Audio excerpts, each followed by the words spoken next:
Well, what I wanted to demonstrate was some people call it an old man's cast, some people call it a young people's cast, but whatever it is, it makes life a lot easier, and that is called the double haul. You don't expend nearly the energy that you would have if you just tried to load the rod in the conventional sense. But with the double haul, it's just a little flick of the wrist. The difficulty is in the learning of it.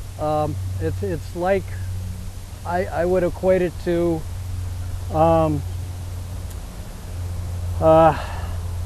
rubbing your belly and patting your head. It's just like that, and it's just learning how to do that efficiently and effectively. You know, just some people pick it up right away. Other people, it might take them a month to learn it. So, but anyway, so what I'm doing, normally the rod would load just by my back cast here. See how it's pulling on the rod? And I let the line completely play out before I come forward. And it's the same thing on the other side too. I put the rod in the water, I back out, load the rod, and cast out, shooting some line with it. But you don't have to necessarily do that all the time. Say you had an 8 weight, 7 weight, 9 weight, and this gets very tiresome and fatiguing to the arm. So often in those situations, I'll rely on the good old double haul. You can do what is known as a single haul. In other words, if the wind's coming at you from behind you, just do a back haul, so to speak, like they call it in the trucking industry. If you got the wind coming in the front of you, then you do a front haul. And what it does, it temporarily loads the rod, it gives it a little bit of extra loading power, speeds up the line, speeds up the rod tip, and the net result is that it's going to cast a little bit further, but it's going to be easier on your shoulder. I don't know if you can see it in the front, but it's a slight flick of the wrist, just like this. I'm pretty sure that you can see it on the camera. And the time that you do it is just before you actually go into your power snap. It becomes actually part of the power snap. So both in the back and in the front. And like I say, it takes a while.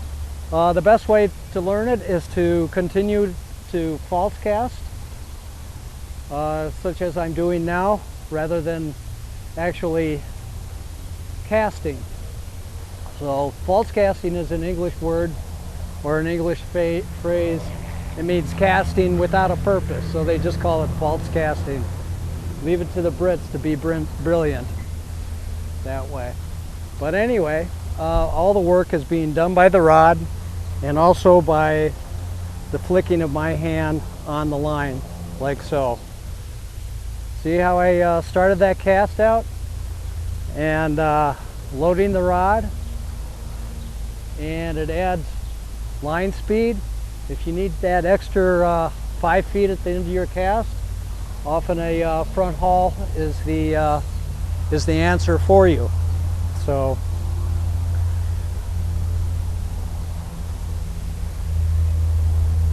let's see how easily it casts. You have to be careful of a tailing loop here because you are speeding up the line, so you have to be very careful of that. It's a invitation to create a tailing loop or trailing loop. But see, just a little flick of the line just as you're going into your power snap. Okay? Your power snap occurs between 10 o'clock and 1 o'clock. For me, I go 10 o'clock, 1 o'clock. And like I say, if the wind's coming in behind you, You can just do a single haul behind you, or if the wind's coming right at you, you can do a single haul in front of you. Or you can take it easy on your shoulders and your arms by double hauling on both the front side and the back side. But it makes life a lot easier for all of us. Okay.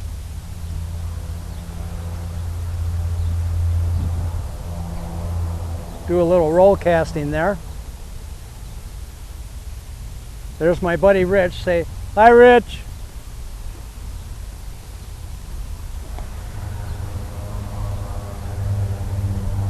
Just like so.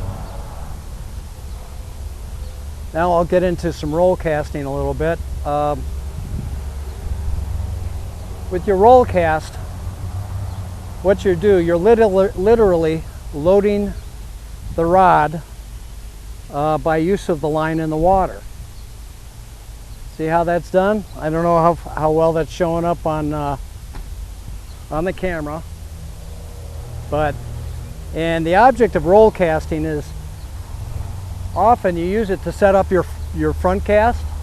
Okay, you can do that, or if you just want to get that line out, say 20 to 25, 30 feet, you can do the roll cast. And what you want to do is bring it up to the side, bring your rod up, bring your elbow up, and chop down on the rod. And that would be your roll cast, just like that. Some people go through life not necessarily back casting, but just roll casting. I know a guy who can cast out about 45, 50 feet on the roll cast. Unfortunately, I'm not that efficient, but you know, I'm able to get about 30, 35 feet out on the roll cast.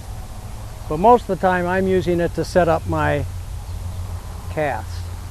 So, okay. Like I say, you bring it up to the side here.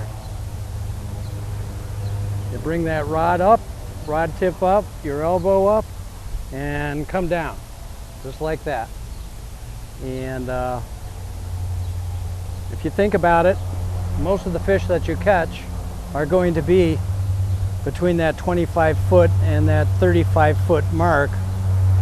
So you could probably get through life just by simply roll casting.